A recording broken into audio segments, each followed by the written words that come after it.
For years, the mere mention of post-China conjured a singular, almost inevitable vision for investors and analysts alike. Which nation immediately sprang to mind as the next economic powerhouse? For 8 out of 10, the answer was undeniably Vietnam. It seemed to possess every essential ingredient for success. Predictably stable and competitive labor costs, a vast and youthful workforce, and a geopolitical position shrewdly navigating the complex currents between the United States and China. All the conditions appeared perfectly aligned for a meteoric rise. Yet, as of March 2026, that once rosy prognosis, so eagerly anticipated, is steadily losing its luster. The fervent expectation that Vietnam would emerge as the second China is rapidly dissolving into what now feels more like a mirage. The primary culprit lies deep within Vietnam's manufacturing competitiveness, revealing a far less flattering truth. While countless global enterprises have indeed relocated their production facilities to Vietnam, the actual economic dividends reaped by the nation have fallen far short of initial projections. A stark indicator of this reality is Vietnam's share of value added in the global supply chain, which stubbornly remains below 10%. What does this figure truly signify? It means that, predominantly, components are imported wholesale from industrial giants like China, Japan, and South Korea, with Vietnam primarily serving as a final assembly point. To draw an analogy from the culinary world, imagine a restaurant where all the intricate dishes are prepared off-site, and the local staff's role is merely to plate and serve them. Such basic assembly operations are inherently precarious, ready to decamp at the slightest uptick in labor costs. Indeed, Vietnam's recent wage growth has been sharp, yet tragically, labor productivity has failed to keep pace. This widening gap has amplified market alarms, especially with mounting concerns that Vietnam's 2025 GDP growth rate will likely miss its initial targets. The nation's sole competitive advantage, its stable, low-cost labor, is rapidly dulling, without a robust technological foundation to back it up. Adding another critical layer to this complex predicament is a far more immediate and existential threat: the crippling energy deficit. Observe the industrial parks of northern Vietnam, the very heartland of global IT giants like Samsung Electronics. Here, scheduled power outages have become an alarmingly routine occurrence. Industrial electricity demand in Vietnam is skyrocketing, surging by over 10% annually. However, the construction of new power plants, crucial for generating this needed electricity, remains frustratingly stagnant. Even today, in 2026, Vietnamese factories operate under the constant, agonizing shadow of potential blackouts. A sudden power cut can instantly halt precision machinery, transforming hundreds of millions of dollars worth of in-process wafers and components into instant waste. The sheer terror this instills in global corporations is immeasurable, and the financial toll from production losses due to power shortages swells to astronomical figures each year. The Vietnamese government, to its credit, has not been entirely passive. It unveiled the ambitious 8th National Power Development Plan, known as PDP-8, promising significant capacity expansion. Yet, the chasm between promise and reality yawns wide. Implementation is perpetually delayed, ensnared by complex funding challenges and a web of intricate, often conflicting, political interests. While the nation trumpets its commitment to carbon neutrality and an increase in renewable energy sources, the critical measures to secure essential baseload power for immediate needs remain woefully inadequate. It's akin to meticulously constructing a state-of-the-art smartphone factory, only to discover there are no batteries to power the machines. This chronic power deficit transcends mere inconvenience. It fundamentally erodes Vietnam's credibility as a reliable nation-state. The once unquestioning belief in Vietnam as a safe investment destination is now morphing into deep-seated skepticism. After all, what is the point of discussing profits if the factories themselves cannot be powered? But electricity is not the sole anchor dragging down the Vietnamese economy.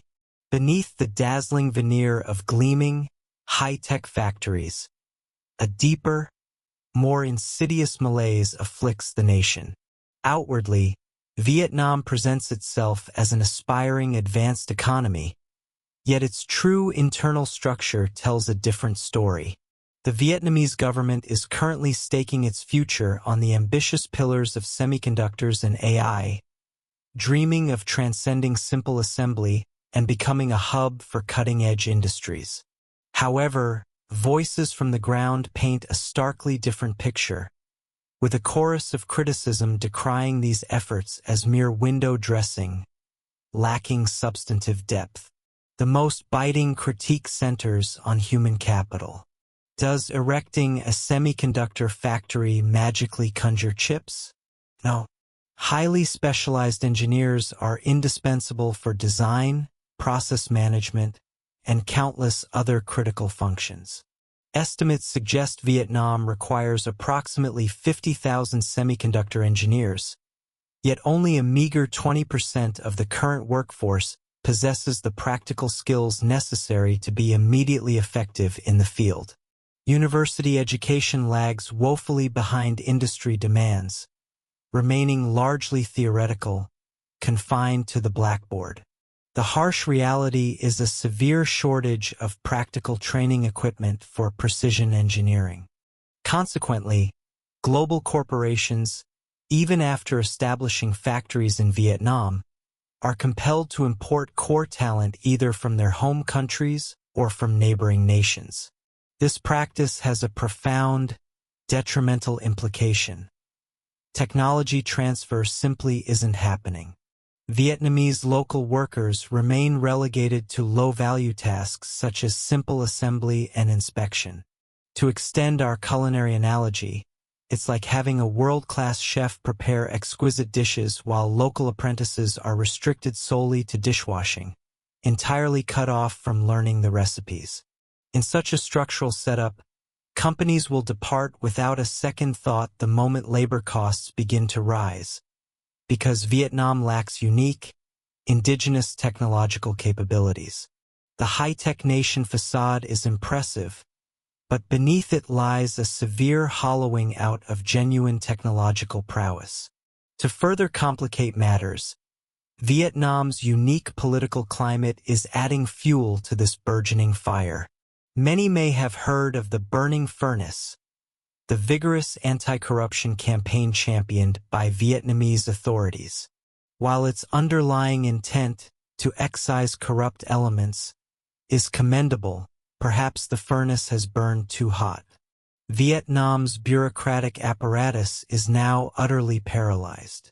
Civil servants are increasingly hesitant to sign off on crucial documents, opting instead for a do-nothing approach, terrified of becoming targets of future anti-corruption purges. This pervasive avoidance culture has effectively frozen the entire state machinery. Public investment funds, earmarked for desperately needed infrastructure projects like roads and bridges, lie dormant in state coffers not for lack of money, but because officials are unwilling to authorize spending, fearing accountability. As of 2026, Vietnam's public investment disbursement rate significantly trails its targets.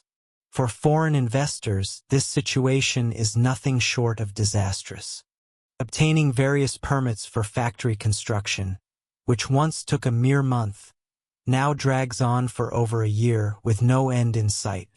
The approval process for foreign direct investment, FDI, is reaching unprecedented lengths, leading to open discussions among investors about simply relocating to other nations. Complex regulations and a system where accountability is elusive This is the grim underside of what was once lauded as Vietnam's political stability. The once perceived strength of rapid decision-making under a single-party authoritarian system has been undermined by the chilling fear of surveillance and punishment. Investors, poised with capital, find themselves perpetually waiting in line, metaphorically holding a ticket at the entrance. Infrastructure is deficient, administration is stalled, and skilled professionals are scarce. Herein lies the obscured ladder to the developed nation status that Vietnam so desperately yearns for. The logistics situation on the ground is even more dire. Even if products are manufactured, the journey to the port is an arduous ordeal. Narrow roads and dilapidated port facilities choke the nation's economic arteries. Do you grasp the extraordinary cost of logistics in Vietnam? Currently, logistics expenses account for approximately 16.8% of Vietnam's GDP. This figure stands astronomically high even compared to regional competitors like Thailand and Malaysia. It's a terrifying reality where the cost of transporting goods often eclipses the cost of producing them. The fundamental problem? For businesses, the money saved on Vietnam's cheap labor is effectively being squandered on its congested roads. Major arteries connecting industrial parks in Hanoi and Ho Chi Minh City to key ports transform daily into massive parking lots, with huge container trucks gridlocked on single-lane roads. While the government has grandly announced plans for highway development, the actual pace of construction is nowhere near the speed required by industrial growth. Even in 2026, the vital logistics network connecting Vietnam's northern and southern industrial belts remains mired in a perpetual bottleneck. The constricted blood vessels prevent the smooth circulation of blood, ultimately limiting the overall growth of the economic body. Port facilities present another severe challenge. There's a critical shortage of deep-water ports capable of accommodating large vessels. This necessitates costly transshipment, where goods are loaded onto smaller ships and then ferried to larger regional hubs, adding extra layers of expense and time. This is more than mere inconvenience. It is a fundamental weakness that undermines Vietnam's greatest competitive asset in the global supply chain: its price competitiveness. However, an even more menacing shadow than inadequate infrastructure now looms large, threatening to engulf the Vietnamese economy: the demographic time bomb. What imagery does Vietnam typically evoke? Bustling streets teeming with youthful faces, a vibrant and abundant workforce. Perhaps, sadly, that vision is rapidly becoming a relic of the past. Vietnam's demographic dividend is concluding at a pace far exceeding original projections. As of 2026, Vietnam has tragically become one of the world's fastest-aging nations. The myth of young Vietnam has already crumbled. Typically, nations grow affluent before their populations age. Vietnam, however, faces the harrowing prospect of getting old before getting rich. Its total fertility rate has plummeted, and the speed of its transition into an aging society is virtually unparalleled globally. Why is this so terrifying? Because it signifies the impending disappearance of the very engine that powered Vietnam's economy: its abundant and inexpensive labor force. As the working-age population shrinks, the burden of supporting a rapidly expanding elderly population will fall increasingly heavily. National finances will be strained by Social Security expenditures, starving future industries of vital investment capital. Currently, Vietnam's per capita GDP hovers around 750,000 VND, approximately $30 in 2026, or perhaps the speaker meant 750,000 Japanese yen, which is around $5,000, a more realistic per capita GDP, dangerously close to ensnaring it in the dreaded middle-income trap. It's a painful dilemma, unable to compete with advanced nations in technology and simultaneously being overtaken in price competitiveness by emerging, lower-cost economies. Vietnam, during its period of demographic abundance, should have focused on technological upgrading. Instead, it squandered that precious window on rudimentary, low-value assembly work.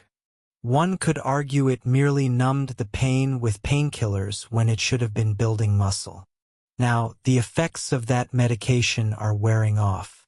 Direct labor shortages are emerging, wages are rising, and even the remaining working population is rapidly aging. A growing chorus among businesses advocates for relocating to other nations with younger workforces and more active infrastructure investment. The privileged status Vietnam once enjoyed as the post-China is now crumbling beneath its feet. In this shifting landscape, several nations are rising with terrifying momentum, poised to usurp Vietnam's coveted position. As Vietnam stumbles, global capital's gaze has already shifted elsewhere. A cold, hard assessment now deems Vietnam's allure as a strategic investment destination far less compelling than it once was. The world did not wait for Vietnam. The race for the post-China throne is no longer Vietnam's exclusive domain. In fact, as of 2026, global capital is rapidly bypassing Vietnam, gravitating towards larger and geographically closer alternatives. Undoubtedly, India stands as the foremost challenger. India is not merely a nation with a massive population. It possesses the very weapon Vietnam once wielded: affordable labor, augmented by the overwhelming shield of a colossal domestic market. Apple's recent strategic pivot offers clear evidence. A significant portion of global iPhone production has already shifted to Made in India by 2026. And it's not just Apple. Tech behemoths like Google and Microsoft are establishing extensive operations in India. Crucially, India is not content with simple assembly. Leveraging its formidable software development capabilities, it is building an integrated ecosystem that spans from design to full-scale production. While Vietnam grapples with factory blackouts, India champions Digital India, attracting top IT talent from across the globe. Meanwhile, from the opposite flank, Mexico is effectively strangling Vietnam's competitive edge. The linchpin of the current global supply chain paradigm is nearshoring, the strategy of locating production facilities closer to consumer markets. Positioned right next to the immense U.S. market, Mexico is reaping the greatest benefits from this trend. Shipping products manufactured in Vietnam to the U.S. takes weeks. From Mexico, it's merely a truck ride across the border. In terms of both logistics costs and time, Vietnam simply cannot compete. Indeed, from 2025 onwards, Mexico's exports to the U.S. surpassed those of China. High-tech manufacturing projects that Vietnam once coveted are now increasingly flowing to Mexico. This is precisely why electric vehicle manufacturers like Tesla are constructing their colossal gigafactories in Mexico, not Vietnam. Ultimately, Vietnam finds itself in a painful predicament. It is being squeezed by India and other emerging Southeast Asian economies in the realm of cheap labor, while high-value, advanced industries are being siphoned off by Mexico and India. The unique imperative to choose Vietnam has vanished. For investors, Vietnam is no longer an absolute destination but has been relegated to merely one among many options. So, is there no way out for the Vietnamese economy? Experts are unanimous. If it clings to its current, assembly-only subcontractor model, collapse is inevitable. Vietnam's path to survival is singular. It must transition from being a kitchen helper, following others' recipes, to becoming an owner chef, who invents its own menu. The paramount priority is a dramatic investment in research and development, R&D. Historically, Vietnam has been overly reliant on foreign technology. Moving forward, however, it critically needs its own fundamental indigenous technologies. As of 2026, Vietnam's R&D investment as a percentage of GDP remains below 1%. Unless this figure is drastically elevated, the aspiration of becoming a high-tech nation will forever remain an elusive mirage. Concurrently, a complete transition to a digital economy is indispensable. The only viable solution to compensate for an aging and shrinking workforce is a radical boost in productivity. This necessitates automating factories and digitizing administrative systems to eradicate corruption and the paralyzing avoidance culture. Rather than waiting for hesitant officials to approve documents, Vietnam must transform into a transparent nation where artificial intelligence handles system processes. The goal must transcend "made in Vietnam" to "created by Vietnam." Only when products are born from Vietnamese technology and brands, rather than merely assembled within its borders, can the nation truly escape the deep quagmire of the middle-income trap. However, the reality remains stark. Political uncertainty persists, and the pace of infrastructure development is still a snail's crawl. The ticking demographic clock is not on Vietnam's side. Its remaining golden window of opportunity is already closing. Ladies and gentlemen, today we have peeled back the layers of Vietnam's outwardly glamorous economy to reveal a starker, more challenging reality beneath. Once hailed as a land of immense opportunity, Vietnam now confronts its most perilous trials yet. Can it shatter the pessimism that whispers, "It's impossible," and once again conjure a miracle? Or will its growth stagnate, leaving it to fade into economic obscurity? As of March 2026, the crisis facing the Vietnamese economy holds profound lessons for all of us. It underscores the inherent fragility of growth untethered from technological prowess, and the brittle nature of investment divorced from innovation. We must continue to observe Vietnam's trajectory with utmost scrutiny. If you found today's discussion insightful, please consider subscribing and giving this video a thumbs up. What are your thoughts? Do you believe there is still hope for the Vietnamese economy? Or do you feel it has truly reached its limits? Please share your valuable opinions in the comments section below. I look forward to meeting you again with sharper, deeper insights. Thank you for watching, and until next time.